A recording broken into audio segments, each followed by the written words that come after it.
সম্প্রতি দেশের এক বেসরকারি টেলিভিশনে দেয়া সাক্ষাৎকারে তথ্য মন্ত্রণালয়ের সাবেক উপদেষ্টা এবং জাতীয় নাগরিক পার্টির আহ্বায়ক নাহিদ ইসলাম হতাশা প্রকাশ করে বলেন, উপদেষ্টাদের অনেকেই বিভিন্ন রাজনৈতিক দলের সঙ্গে লিয়াজও করে ফেলেছে, তারা নিরাপদ প্রস্থানের কথাও ভাবছে।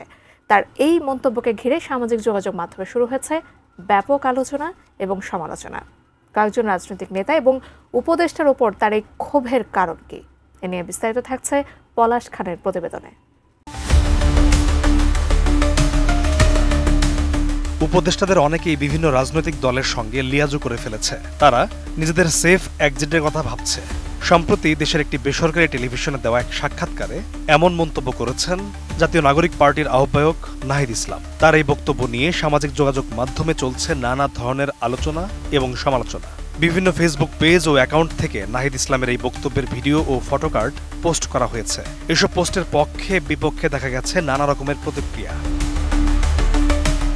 জুলাই গণ অভ্যুত্থানের সময় আওয়ামী লীগ সরকারের পতনের এক দফা ঘোষণা করেছিলেন সে সময়কার বৈষম্য বিরোধী ছাত্র আন্দোলনের সমন্বয়ক নাহিদ ইসলাম। অভ্যুত্থানের পর অন্তর্বর্তী সরকার গঠিত হলে ছাত্রদের প্রতিনিধি হিসেবে তিনি উপদেষ্টা হয়েছিলেন। তথ্য মন্ত্রণালয়ের উপদেষ্টা হন তিনি। গেল ফেব্রুয়ারিতে সরকার থেকে পদত্যাগ করে এনসিপির আহ্বায়কের দায়িত্ব নেন তিনি। অবশ্য ছাত্রদের প্রতিনিধি হিসেবে সরকারে যোগ দেওয়া মাহফুজ আলম ও আসিফ মাহমুদ সজীব ভুইয়া এখনও উপদেষ্টা রয়েছেন। আমি বুঝি নির্মাণের শিল্প, সালাম স্টিল বোঝে ডিউরেবিলিটি। সালাম স্টিল, মোস্ট ডিউরেবল স্টিল।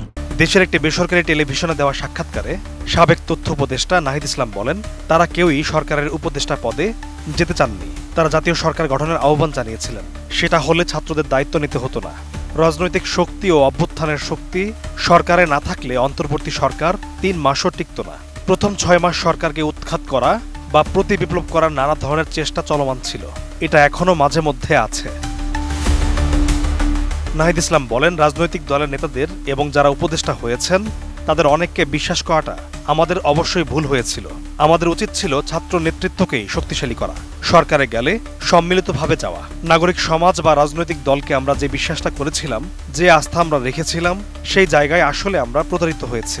অনেক উপদেষ্টা নিজেদের আখের গুছিয়েছে অথবা গণ অভ্যুত্থানের সঙ্গে প্রতারণা করেছে। যখন সময় আসবে তখন আমরা এদের নামও উন্মুক্ত করব। সাক্ষাৎকারে নাহিদ ইসলাম আরও বলেন, উপদেষ্টাদের অনেকেই বিভিন্ন রাজনৈতিক দলের সঙ্গে লিয়াজু করে ফেলেছে। তারা নিজেদের সেফ এক্সিটের কথা ভাবছে। এর জন্য আমাদের অনেক পোহাতে হচ্ছে এবং পোহাতে হবে। কিন্তু তারা যদি এটা বিশ্বাস করত যে তাদের নিয়োগকর্তা ছিল গণ অভ্যুত্থানের শক্তি, রাজপথে নেমে জীবন দেওয়া ও আহত সাধারণ মানুষজন, এবং তারা যদি তাদের উপর ভরসা করত, তাহলে উপদেষ্টাদের এই বিচ্যুতি হতো না। পলাশ খান, ATN নিউজ।